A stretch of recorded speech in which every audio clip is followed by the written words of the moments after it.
கோவை மருதமலை சுப்பிரமணிய சுவாமி கோயில் தைப்பூச தேரோட்டம் நடைபெற்று வரும் நிலையில் கூட்ட நெரிசலால் பக்தர்கள் பாதிக்கப்பட்டிருக்கிறார்கள். விவரங்களுடன் செய்தியாளர் சுரேஷ் இணைந்திருக்கிறார்.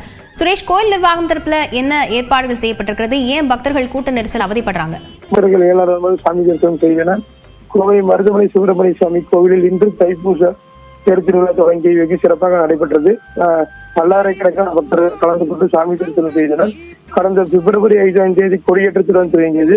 திரும்பவும் சுவாமிக்கு சிறப்பு அபிஷேகங்கள், பூஜைகள், தீபாவளி ஆகிய நடைபெற்றது. சுவாமி சிறப்பு வாகனத்தில் இருந்ததை பக்தர்களுக்கு காட்சி அளித்தார். நேற்று திருக்கல்யாண நிறைவு நடைபெற்று இந்நிலையில் இன்று அதிகாலை 1 மணிக்கு நடை திறக்கப்பட்டது. பூ பூஜை நடத்தப்பட்டு காலை 4 மணிக்கு மூலவருக்கு 16 வகையான வாசனை திரவியங்களால் மகா அபிஷேகங்கள், பூஜைகள், தீபாராதனைகளும் நடைபெற்றது.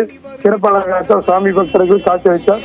பின்னர் காலை 5 மணி முதல் 7 மணி வரை உற்சவர் அபிஷேக பூஜை, தீபாராதனை நடைபெற்றது. பக்தர்கள் கொண்டு வந்த பால் குடம் மூலம் மூலஸ்தானத்துக்கு உள்ள மூலவர் சுப்பிரமணிய சுவாமி வள்ளி தெய்வானைக்கு அபிஷேகம் செய்யப்பட்டு காலை 7:30 மணிக்கு வெள்ளை யானை வாகனத்தில் சுவாமி திருவிழா வரப்பட்டது. அலங்கரிக்கப்பட்ட சிறிய தேரில் விநாயகர், வீரபாகு, சூழத்தேவரும், பெரிய தேரில் சுப்பிரமணிய சுவாமி வள்ளி தெய்வங்களுடன் எழுந்தருளி காலை 11 மணிக்கு தேரோட்டம் தொடங்கியது. பல்லாயிரக்கணக்கான பக்தர்கள் சாமி தரிசனம் சொன்னாங்க. பொதுவாக பாத்தீங்கன்னா காலை முதலே இப்ப சாமி தரிசனம் செய்வதற்காக 4 மணி நேரத்திலிருந்து 5 மணி நேரமாக காத்திருந்து தான் சாமி தரிசனம் பண்ணாங்க.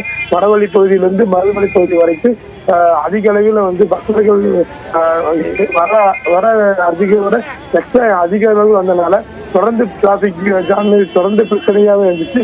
போலீசார் பாதுகாப்பு கொஞ்சம் குறைவாக இருந்தாங்க. அதே நேரத்தில் 4 மணி நேரம் 5 மணி நேரம் தொடர்ந்து ஒரு நேரத்தில் இருக்கிறதுனால தலை சுற்றல் வாங்கி அந்த மாதிரி பக்தர்கள் தேவைப்பட்டுச்சு. போலீசார் இன்னும் அதிகப்படுத்தி கூட்டத்தை கட்டுப்படுத்தி கரெக்டா முன்னாடி கொண்டு இருந்தா இந்த மாதிரி பிரச்சனைகள் வராமல் இருக்கும் அப்படிங்கிற மாதிரி போலீசார் தரப்பு சொல்லியிருக்காங்க. தொடர்ந்து இப்ப வரைக்கும் கூட்டம் அதிகமா இருக்கு. தொடர்ந்து சாமி தரிசனம் செஞ்சுட்டு இருக்காங்களா? விவரங்களுக்கு நன்றி சுரேஷ்.